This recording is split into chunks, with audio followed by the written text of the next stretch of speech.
ತುಂಬ ಜನ ನನಗೆ ಮೆಸೇಜ್ ಹಾಕಿದ್ದು ಅಪ್ಪರ್ ಲಿಪ್ಸ್ ಏರ್ನ ಹೇಗೆ ರಿಮೂವ್ ಮಾಡೋದು, ಅದಕ್ಕೆ ಯಾವುದಾದ್ರೂ ಒಂದು ಓಮ್ ರೆಮಿಡಿ ಮಾಡಿಬಿಟ್ಟು ವಿಡಿಯೋ ಹಾಕಿ ಅಂತ. ಸೊ ಹಾಗಾಗಿ ಈ ವಿಡಿಯೋನ ಹಾಕ್ತಾ ಇದ್ದೀನಿ. ಇದರಲ್ಲಿ ತುಟಿಯ ಮೇಲ್ಭಾಗದಲ್ಲಿರುವಂತಹ ಕೂದಲುಗಳನ್ನ ಯಾವ ರೀತಿಯಾಗಿ ನ್ಯಾಚುರಲ್ ಆಗಿ ರಿಮೂವ್ ಮಾಡ್ಬೋದು ಅಂತ ಹೇಳಿದ್ದೀನಿ. ನೀವು ಕೂಡ ಟ್ರೈ ಮಾಡಿ. ವಿಡಿಯೋ ಹೇಗನ್ನಿಸ್ತು ಅಂತ ಕಮೆಂಟ್ ಬಾಕ್ಸಲ್ಲಿ ತಿಳಿಸಿ. Hi hello welcome back to my YouTube channel. ಎಲ್ಲರೂ ಹೇಗಿದ್ದೀರಾ? ಐ ಹೋಪ್ ನೀವೆಲ್ಲರೂ ಚೆನ್ನಾಗಿದ್ದೀರಾ ಅಂತ ಅಂದ್ಕೊಂಡಿದ್ದೀನಿ. ಇವತ್ತೊಂದು ಬೆಸ್ಟ್ ಟಿಪ್ಸ್ ಜೊತೆ ನಾನು ಬಂದಿದ್ದೀನಿ. ಎಲ್ಲ ಹುಡುಗಿರ ಸಮಸ್ಯೆ ಹಾಗೇನೆ ಬಾಯ್ಸ್ಗೂ ಕೂಡ ಇರುತ್ತೆ, ಬಟ್ ಇದು ಗರ್ಲ್ಸಲ್ಲಿ ಜಾಸ್ತಿ ಕಾಣಿಸ್ಕೊಳ್ಳುತ್ತೆ.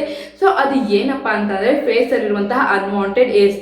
ಅದರಲ್ಲೂ ಹುಡುಗಿರಿಗೆ ತುಂಬ ಈ ತುಟಿ ಭಾಗದಲ್ಲಿ ಸಿಕ್ಕಾಬಟ್ಟೆ ಅನ್ವಾಂಟೆಡ್ ಏರ್ಸ್ ಇರುತ್ತೆ. ಸೊ ಅದನ್ನೇ ಮತ್ತು ಯಾವ ರೀತಿಯಾಗಿ ಈಸಿಯಾಗಿ ರಿಮೂವ್ ಮಾಡೋದು ಅಂತ ಈ ಒಂದು ವಿಡಿಯೋದಲ್ಲಿ ಹೇಳ್ಕೊಡ್ತೀನಿ. ಹಾಗೆಯೇ ನನ್ನ ಒಂದು ಚಾನಲನ್ನು ನೀವು ಸಬ್ಸ್ಕ್ರೈಬ್ ಮಾಡ್ಕೊಳ್ಳೋದ್ರಿಂದ ನಿಮಗೆ ಸಿಗುವಂತಹ ಬೆನಿಫಿಟ್ಸ್ ಏನಪ್ಪ ಅಂತ ಅಂದರೆ health care, hair care, skin care, ಮತ್ತು ಈ ಹ್ಯಾಂಡ್ ಮತ್ತು ಈ ಲೆಗ್ ಇದೆಲ್ಲ ಹೇಗೆ ವೈಟ್ನಿಂಗ್ ಮಾಡ್ಕೊಳ್ಳೋದು, ಈ ರೀತಿಯಾದಂತಹ ವೀಡಿಯೋಸ್ಗಳನ್ನ ನಾನು ತುಂಬ ಮಾಡೋದ್ರಿಂದ ನಿಮಗೆ ತುಂಬಾ ಯೂಸ್ಫುಲ್ ಆಗುತ್ತೆ.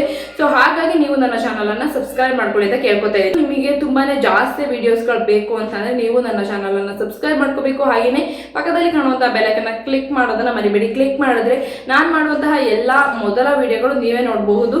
ನಿಮಗೆ ಅದರ ನೋಟಿಫಿಕೇಶನ್ ನಿಮ್ಮ ಮೊಬೈಲ್ ಸ್ಕ್ರೀನ್ ಮೇಲೆ ಬರುತ್ತೆ ಅಂತ ಹೇಳ್ತೀನಿ. ಸೊ ಹಾಗಾಗಿ ನೀವು ನನ್ನನ್ನು ಫಾಲೋ ಮಾಡಿದ್ರೆ ಸಬ್ಸ್ಕ್ರೈಬ್ ಮಾಡಿಕೊಂಡು ನೀವು ನನ್ನ ಆಗಾಗ ಫಾಲೋ ಮಾಡ್ತೀವಿ. ನಿಮಗೆ ಒಳ್ಳೊಳ್ಳೆ ಸ್ಕಿನ್ ಕೇರ್ ಮತ್ತು ಹೇರ್ ಕೇರ್ ಟಿಪ್ಸ್ಗಳು ನಿಮಗೆ ಬರ್ತಾ ಇರುತ್ತೆ. ಮತ್ತು ವೆಯ್ಟ್ ಲಾಸ್ ಟಿಪ್ಸ್ಗಳನ್ನ ಮಾಡಬೇಕು ಅಂತ ಅಂದ್ಕೊಂಡಿದ್ದೀನಿ. ವೆಯ್ಟ್ ಲಾಸ್ ಚಾಲೆಂಜನ್ನು ಮಾಡಬೇಕು ಅಂತ ಅಂದ್ಕೊಂಡಿದ್ದೀನಿ. ಸೊ ಅದು ಕೂಡ ನಿಮಗೆ ಬಂದು ತಲುಪುತ್ತೆ ಅಂತ ಹೇಳ್ತಾ ವಿಡಿಯೋವನ್ನು ಸ್ಟಾರ್ಟ್ ಮಾಡೋಣ. ಸೊ ಇವತ್ತು ನಾನು ಮಾಡ್ತಿರೋಂಥ ವಿಡಿಯೋ ಯಾವುದಪ್ಪ ಅಂತಂದರೆ ತುಂಬ ಗರ್ಲ್ಸ್ಗಳಲ್ಲಿ ಇರುವಂತಹ ಸಮಸ್ಯೆ. ತುಂಬ ಜನ ಗರ್ಲ್ಸ್ಗಳಿಗೆ ಏನು ಸಮಸ್ಯೆ ಇದೆಯಪ್ಪ ಅಂತ ಅಂದರೆ ಈ ಅಪ್ಪರ್ ಲಿಪ್ ಮೇಲೆ ತುಂಬಾ ಹೇರ್ ಇರುತ್ತೆ. ಸೊ ಅದನ್ನು ರಿಮೂವ್ ಮಾಡೋದು ಹೇಗೆ? ಈಗ ನಾವು ಅದನ್ನು ಲೇಸರಲ್ಲೋ ಅಥವಾ ಐಬ್ರೋ ಮಾಡ್ಸೋದು ತೆಗೆಸಿದ್ರೆ ಮತ್ತೆ ಮತ್ತೆ ಬರ್ತಾ ಇರುತ್ತೆ. ಸೊ ಅದು ಪರ್ಮನೆಂಟಾಗಿ ಬರದೇ ಇರೋ ರೀತಿಯಾಗಿ ನಾವು ಮಾಡಬೇಕು ಅಂತಂದರೆ ತುಂಬಾ ಸಿಂಪಲ್ಲು. ಏನಿಲ್ಲ, ಮೂರೇ ಇಂಗ್ರೀಡಿಯೆಂಟ್ಸ್. ಒಂದು ಬೇಕಿಂಗ್ ಸೋಡಾ ಮನೆಯಲ್ಲೇ ಸಿಗುವಂಥದ್ದು, ಎರಡನೇದು ಒಂದು ಟೊಮೊಟೊ ಅಂದರೆ ಅರ್ಧ ಟೊಮೊಟೊ, ಹಾಗೆಯೇ ಇನ್ನೊಂದು ಟರ್ಮರಿಕ್, ಮೂರನ್ನು ಹಾಕ್ಕೊಂಡು ನೀಟಾಗಿ ಮಿಕ್ಸ್ ಮಾಡಿಕೊಂಡು ಇಲ್ಲೆಲ್ಲ ಅಪ್ಪರ್ ಲಿಪ್ ಮೇಲೆ ಹಚ್ಚಬೇಕು. ಏನೆಲ್ಲ ಬೇಕು ಅಂತ ನೋಡ್ಕೊಂಬರೋಣ, ಮತ್ತು ಯಾವ ರೀತಿ ಹಾಕೋಬೇಕು ಅಂತಲೇ ಹೇಳ್ಕೊಡ್ತೀನಿ. ವಿಡಿಯೋನ ನೋಡ್ಕೊಂಬನ್ನಿ. ನೀವೇ ನೋಡ್ತಾ ಇರ್ಬೋದು, ಬೇಕಿಂಗ್ ಸೋಡಾ, ಟರ್ಮರಿಕ್ ಮತ್ತು ಅರ್ಧ ಟೊಮೊಟೊನ ತೊಗೊಂಡಿದ್ದೀನಿ. ಇದಕ್ಕೆ ನಾವು ಈಗ ಈ ಒಂದು ಬೇಕಿಂಗ್ ಸೋಡಾನ ನೀಟಾಗಿ ಇದಕ್ಕೆ ಹಾಕೋಬೇಕು. ಬೇಕಿಂಗ್ ಸೋಡಾನ ಹಾಕ್ಕೊಂಡು ನಂತರ ಇದಕ್ಕೆ ಟರ್ಮರಿಕ್ನ ತಗೋಬೇಕು. ಟರ್ಮರಿಕ್ ಇದೆಯಲ್ಲ ನೋಡಿ, ಬೇಕಿಂಗ್ ಸೋಡಾ ಮತ್ತು ಟರ್ಮರಿಕ್ನ ನೀಟಾಗಿ ಹಾಕೋಬೇಕು. ನಾನು ಟರ್ಮರಿಕ್ನ ಹಾಕ್ಕೊಳ್ತಾ ಇದ್ದೀನಿ, ಹಾಗೆಯೇ ಬೇಕಿಂಗ್ ಸೋಡಾ ಎರಡನ್ನೂ ನೀಟಾಗಿ ಮಿಕ್ಸ್ ಮಾಡ್ಕೊಳ್ತಾ ಇದ್ದೀನಿ. ಇದನ್ನು ನೀಟಾಗಿ ಮಿಕ್ಸ್ ಮಾಡ್ಕೋಬೇಕು.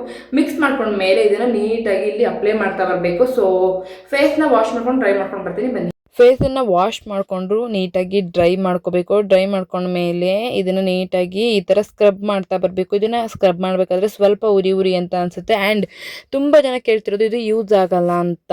ನೀವು ಇದನ್ನು ಒಂದ್ಸರಿ ಯೂಸ್ ಮಾಡಬಾರ್ದು, ವಾರದಲ್ಲಿ ಒಂದು 3 ಬಾರಿ ಯೂಸ್ ಮಾಡ್ತಾ ಬರಬೇಕು. ತುಂಬ ಜಾಸ್ತಿ ಇದೇನವರು 4 ಸರಿ ಯೂಸ್ ಮಾಡ್ತಾ ಇದ್ದರೆ ಆಗ ಇದು ರಿಮೂವ್ ಆಗುತ್ತೆ ಅಂತಲೇ ಹೇಳ್ತೀನಿ. ನೀಟಾಗಿ ಈ ರೀತಿ ಸ್ಕ್ರಬ್ ಮಾಡ್ತಾ ಬರಬೇಕು. ತುಂಬ ಜನಕ್ಕೆ ಅಪ್ಪರ್ ಲಿಪ್ ಅಂದರೆ ತುಟಿಯ ಮೇಲ್ಭಾಗದಲ್ಲಿ ತುಂಬಾ ಹೇರ್ಸ್ ಇರುತ್ತೆ. ಹಾಗೆ ಬಾಯಿ ಅಂದರೆ ಇಲ್ಲಿ ಗದ್ದ ಇರುತ್ತಲ್ಲ, ಅಲ್ಲಿ ಕೂಡ ತುಂಬಾ ಹೇರ್ಸ್ ಇರುತ್ತೆ. ಸೊ ಅದನ್ನು ಈ ರೀತಿಯಾಗಿ ನೀಟಾಗಿ ರಿಮೂವ್ ಮಾಡ್ತಾ ಬನ್ನಿ. ಇದನ್ನು ಯೂಸ್ ಮಾಡೋದ್ರಿಂದ ಬೆಸ್ಟ್ ರಿಸಲ್ಟ್ ಸಿಗುತ್ತೆ ಅಂತಲೇ ಹೇಳಬಹುದು.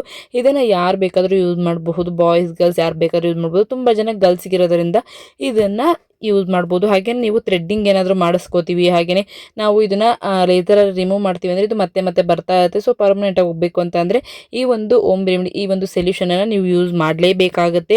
ಇದನ್ನು ನೀವು 100% ವಾರದಲ್ಲಿ 4 ಸರಿ ಯೂಸ್ ಮಾಡಿದ್ರಿ ಅಂದರೆ ಪೂರ್ತಿ ಹೇರ್ಸ್ ಎಲ್ಲ ರಿಮೂವ್ ಆಗ್ತಾ ಬರುತ್ತೆ. ಸ್ವಲ್ಪ ಉರಿ ಅಂತ ಅನಿಸುತ್ತೆ, ಯಾಕಂತಂದರೆ ಸೋಡಾನ ಹಾಕಿರೋದ್ರಿಂದ ಸ್ವಲ್ಪ ಉರಿ ಅಂತ ಅನ್ನಿಸ್ತಾ ಇರುತ್ತೆ. ಆರಾಮಾಗಿ ಇದನ್ನು ನಿಧಾನವಾಗಿ ಸ್ಕ್ರಬ್ ಮಾಡ್ಕೊಳ್ಳಿ. ಒಂದು 10ರಿಂದ 15 ನಿಮಿಷ ಚೆನ್ನಾಗಿ ಸ್ಕ್ರಬ್ ಮಾಡಿಬಿಟ್ಟು ಒಂದು 10 ನಿಮಿಷ ಇದನ್ನು ಒಣಗೋದಕ್ಕೆ ಬಿಡಬೇಕು.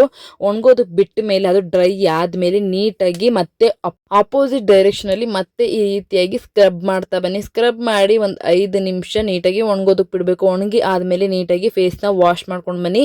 ಇದನ್ನು ವಾರದಲ್ಲಿ 4 ಬಾರಿ ಯೂಸ್ ಮಾಡಿ. ನಿಜವಾಗ್ಲೂ ಖಂಡಿತವಾಗ್ಲೂ ಬೆಸ್ಟ್ ರಿಸಲ್ಟ್ ಸಿಗುತ್ತೆ. ನಾನು ಕೂಡ ಯೂಸ್ ಮಾಡಿದ್ದೀನಿ, ನನಗೂ ಕೂಡ ಯೂಸ್ ಆಗಿದೆ ಅಂತ ಹೇಳ್ತಾ ಇದೇ ರೀತಿಯ ಹೆಚ್ಚಿನ ನ್ಯಾಚುರಲ್ ಟಿಪ್ಸ್ಗೋಸ್ಕರ, ಸ್ಕಿನ್ ಕೇರ್ ಟಿಪ್ಸ್ಗೋಸ್ಕರ ನಮ್ಮ ಒಂದು ಯೂಟ್ಯೂಬ್ ಚಾನಲನ್ನು ನೀವು ಕೂಡ ಸಬ್ಸ್ಕ್ರೈಬ್ ಮಾಡ್ಕೊಳ್ಳಿ. Thank you for watching.